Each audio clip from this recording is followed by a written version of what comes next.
All right, man. Let's talk about Cade Cunningham, and he's becoming a box office attraction in Detroit.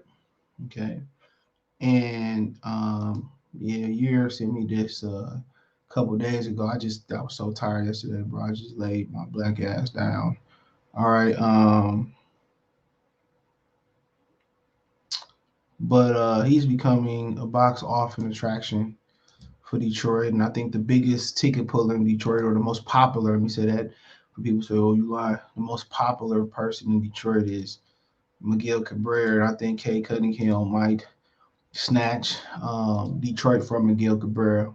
Always love Miggy. I mean, he close to in his 50s now. Um, he up there. I mean, 50s. I mean, 40s. My bad. He's 38 years old. But he's the most beloved Detroit athlete as of right now. But with Cade Cunningham coming on hot, um, he and people starting to come out to see him and see what he's doing. And part of that is now, they allow him to handle the ball and be the star now. Um, so now they found the box office traction. Last time we had somebody that was box office, as a single player, it probably was Grant Hill on the Pistons. You talking about, well, who's been the box office attractions throughout the history of Detroit that I can remember? In the '90s, it was Grant, it was Barry. Barry probably was the bigger one. I think Detroit is more of a football town than a basketball town, um, if we are being honest. So yeah, I think yeah, I think it's Detroit. I think Detroit is more of a football town. But shit, this is sports town in general. But I just think it's the lovable loser thing. Um, so Barry, Grant in the '90s. Then you go into the 2000s, the late 2000s, man. That's tough. Later in the mids, the later it was kind of like Verlander for a minute, but or tens, whatever. But I think throughout the 2000s, man, um, the Red Wings, you had, in the late '90s, also you had to throw Eisman in there. The Red Wings were doing well, Pistons doing well, you know.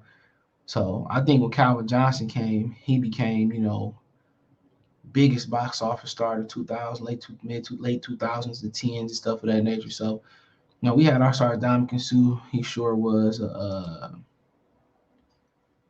box office too, man. Um,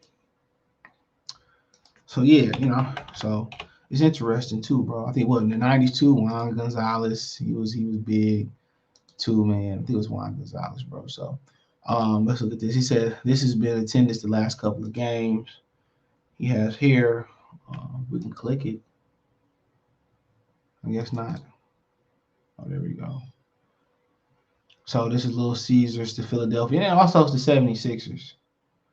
It's the 76ers, bro. Think about that for a minute, James Harden, Joel Embiid, but they showed it was almost a full capacity. Only 2% of seats didn't remain. I don't know if they do standing room at Little Caesars. So that was the Philadelphia 76ers, and they won. Then you go here to New York Knicks, 95% capacity for the Knicks, and that's good because the Knicks, the Knicks, they are the Knicks. They legendary, but they don't have a star. So it's not a Joel. It's not a James Harden. It's not a guy like Zion Williamson or you know what I'm saying, or something like that. So that's something to look at too. So they don't have that big star, but 95% is good.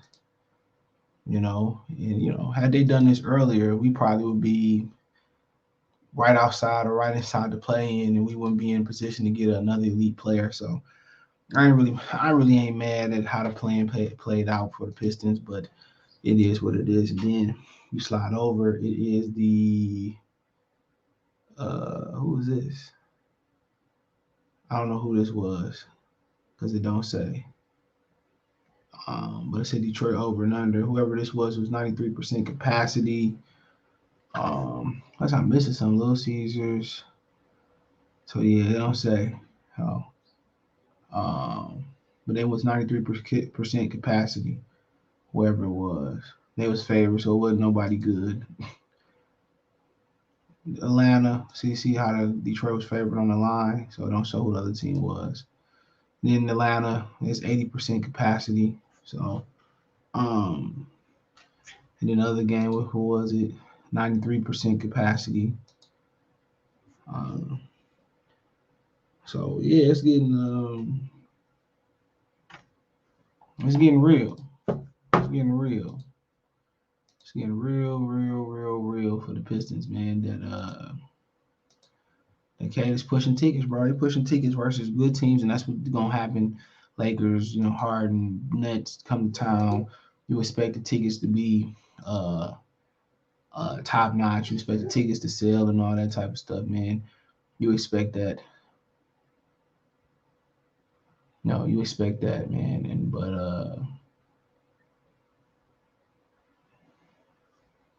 but we have to wait and see. But yeah, Cade is definitely becoming a box office attraction. Um, and like I said before, that's something that they can really see. So I really don't think Cade Cunningham or his trainer fully understand the amount of life and electricity they're projecting to Detroit. I generally haven't seen this much hope, fun, enjoyment, and love from all Piston fans since I can remember watching. I mean, since the Going to Work Pistons was disbanded, you know, since they was disbanded. So um, I don't, like I said before, man. Once you get here, you feel the fans. You start to do things positive, win games. Ain't too many places. I mean, I go to boxing events in Detroit sometime, man, and it's you know the atmosphere. Nobody, no other team, no other sports city got jumped like we jump. Some event come on, dress like we dress. None of that. You know. So like I said before, man, okay, got the attendance jumping. Um, that's a big positive, man. But hey, let me know what you girls and guys think. Thumbs up the video, share the video, subscribe to the channel. That subscribe button is the bell icon button. Um, that subscribe bell icon button is the bell icon button. Hit all notifications. Increase your chance to get notifications. We go live, drop a video. Financial want to donate, Cash App, $ CJ Good 313, Venmo CJ Good 313, PayPal link description. Appreciate the love, support. One time. Check out Detroit Piston Talk Plus for more videos like this. Let me know what you girls and guys think in the comment section. One time again. Peace.